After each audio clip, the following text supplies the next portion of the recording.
लक्ष्मण दत्त धोनी की राख को दामन में बांधकर शाही दरबार की ओर जल्दी जल्दी से रवाना हो गया और बादशाह कामरान के पास जाकर प्रार्थना की। बादशाह की जय हो।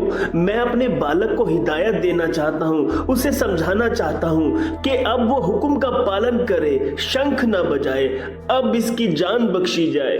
ठीक है, तुम मिल सकते हो, पर उसकी जान बख्शना शरहा के बस में है, इसलिए शरहा का हुक्म है, उसकी पालना होगी। फिर लक्ष्मण दत्त को उसके बालक से मिलवा दिया गया। उसने बालक को दूर ले जाकर पहले राख का तिलक लगाया, फिर हिदायत दी। ओ मेरे लाडले, धर्म बिल्कुल नहीं हारना, अपना सिद्धांत बिल्कुल जाने नहीं देना, चाहे इसके लिए तुम्हें जान ही क्यों न देनी पड़े। तिलक माथे पर लगने की देर ही थी कि बालक राम रतन के अंदर शक्ति आ गई। उसको दुनिया का हर बशर, हर वस्तु अपने से कमजोर नजर आने लगी। उसकी रगों का खून खौलने लगा और आंखें जोश में लाल हो गईं। वह कहने लगा, पिताजी फिक्र न करें, मैं किसी भी मूल्य पर धर्म नहीं छोड़ूंगा। इतना कहकर वह बादशाह के पास जाकर उपस्थित हो गया। बादशाह ने कहा, बरखुरदार, छोड़ो धर्म को, तुम्हें धर्म से क्या लेना है? चाहे 1000 बरस क्यों न जीवित रहे, आखिर मरना ही तो है, इससे मोह करना मूर्खता होगी। जब यह वाक्य बादशाह ने सुने तो जल्लाद की ओर इशारा किया। फौरन इसका सर तलवार से अलग कर दिया जाए। जब जल्लाद तलवार से बालक को मारने ही लगा था तो उसका हाथ ऊपर ही रह गया और सभी दरबारी बुत बन गए। बादशाह हैरान था। अरे यह क्या हो गया? मंत्री जी ने महाराज से कहा, महाराज जी, हिंदुओं का पीर जंगल में धूना तपा कर बैठा है, यह शक्ति तो उसकी लगती है। उसने ही आपके हाथ से मरे हुए हिरण को कुछ दिन पहले प्राण बख्शे थे, इसलिए उसका ध्यान अपने मन में रखकर अपनी भूल क्षमा करवाएं। बालक को बगैर किसी शर्त के छोड़ दीजिए, वह जरूर आपकी सहायता करेगा और यह दरबारी सब ठीक हो जाएंगे। बादशाह ने मंत्री की बात मानकर उसी तरह ही किया। जब शुद्ध हृदय से प्रार्थना की तो बाबा जी के दर में मंजूर हो गई। सभी दरबारी और जल्लाद ठीक हो गए। फिर बादशाह, बालक और सभी मंत्री बाबा जी के दर्शनों को उपस्थित हुए। सलाम करके वह धोनी के पास बैठ गया। बाबा जी ने उसको अपना पवित्र उपदेश दिया। जब हर जीव के लिए जलवायु, धूप, छाया, जमीन, आसमान एक जैसा अल्लाह ने दिया है, सब धर्मों के लोगों को एक जैसे अंग, एक जैसी खुराक, एक जैसा मुंह और एक जैसे हाथ पैर बख्शे हैं, तो क्यों भेदभाव करते हो?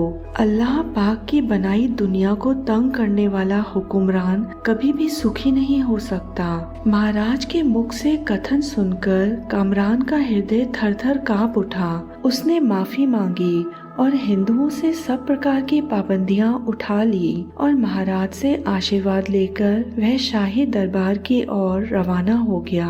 लक्ष्मण दत्त के पुत्र को बाबा जी ने उसकी पीठ पर आशीर्वाद देकर कहा, इतनी छोटी आयु में एक बहुत बड़ा कारनामा करके दिखलाया है। करतार तुम्हारे अंग संग है, जाओ सुखी रहो। लक्ष्मण दत्त और उसका बेटा बाबा जी को नमस्कार करके अपने घर की ओर चले गए।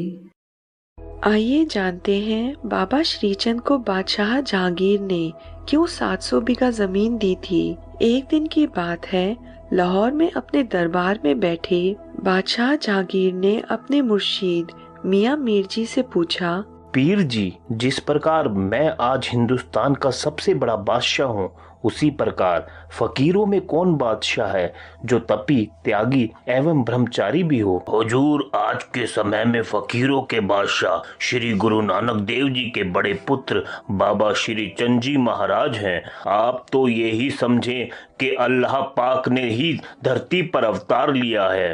पीर साहब, हमने भी उनकी बहुत प्रशंसा सुनी है, लेकिन कभी दर्शन नहीं किए। हुजूर, फर्ज तो यह बनता है कि आप खुद उनके डेरे पर जाएं और मुंह मांगी मुरादे पाएं, और अगर किसी जरूरी कार्य के कारण फुर्सत न हो तो हुजूर उनके लिए शाही सवार भेजकर बड़े आदर से यहाँ बुलवाकर मन को शांत करें।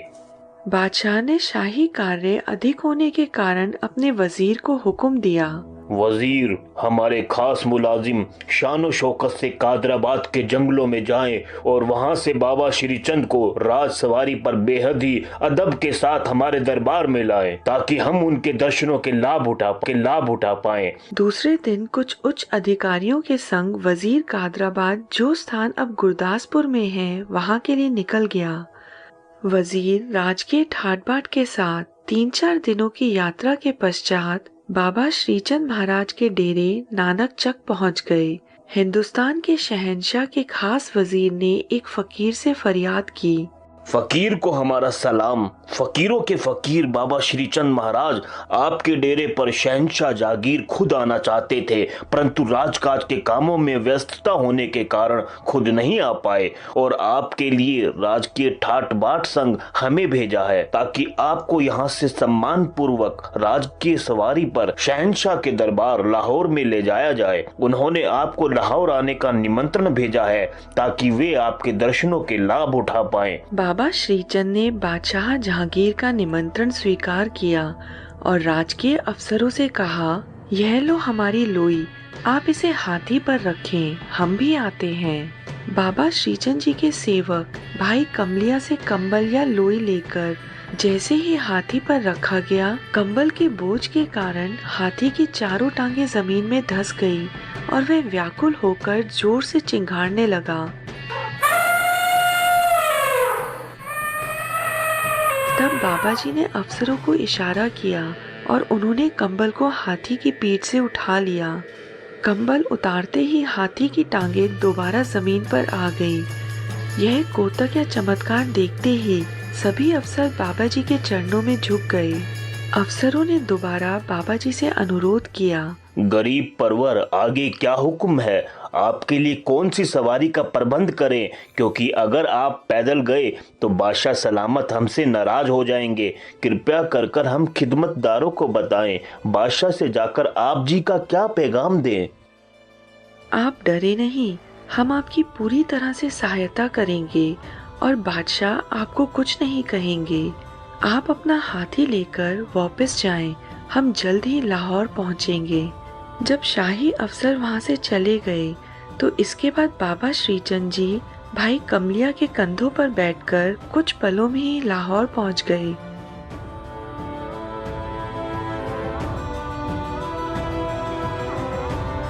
बादशाह सलामत की जय हो। बादशाह सलामत को मालूम हो बाबा श्रीचंद हुजूर के महल में पहुंच गए हैं। हम खुद उनके स्वागत के लिए जाएंगे। बादशाह ने खुद जाकर उनका आदर सत्कार किया और राजसभा में बाबा श्रीचंद को सिंहासन पर आदर के साथ स्थान दिया गया। सभी वजीर अफसर बाबा के सम्मान में खड़े हुए और उन्हें प्रणाम कर अपना अपना स्थान ग्रहण किया। अभी बाबा श्रीचंद और शहंशाह में बात चल ही रही थी कि एक सेवक दौड़कर सभा में आकर बोला, दुहाई हो शहंशाह, दुहाई हो। शहजादा पतंग उड़ा रहे थे और उनका पांव फिसल गया और नीचे गिरने के कारण उनकी मृत्यु हो गई। शहंशाह तुरंत घटना स्थल पर पहुंच गए और मृत शहजादे को देखकर विलाप करने लगे। शहजादे, शहजादे, शहजादे, शहजादे, क्या हुआ तुम्हें? जहाँ पनाह, आप फकीरों को तंग ना किया करो। यह सब उनके ही श्राप का ही फल है जो आज हम सभी दुखी हो रहे हैं। हाँ, रानी आप सही कह रही हैं, परंतु फकीर तो दरबार में ही हैं, हमें उनके पास चलना चाहिए। शहंशाह मृत बच्चे को लेकर दरबार में पहुंचा और बोला, ए फकीरों के फकीर, आपके होते हुए मेरा बच्चा मर नहीं सकता। उसे जीवन दान दो, उसे जीवन दान दो। मेरी भूल की सजा इस मासूम बच्चे को ना दो, इसे जीवन दान दो। बादशाह के आंसू गिरते देखकर दया के सागर बाबा श्रीचंद जी कृपा में आ गए और अपने कमंडल से पानी निकालकर बच्चे के ऊपर छींटे मारी। बाबा जी ने बच्चे से कहा, उठो बेटा, खेलने जाना है। यह बात सुनते ही बालक तुरंत खड़ा हो गया और बादशाह यह कोतक देखकर हैरान हो गया। अमीरों वजीरों ने बादशाह को बधाई देनी शुरू कर दी।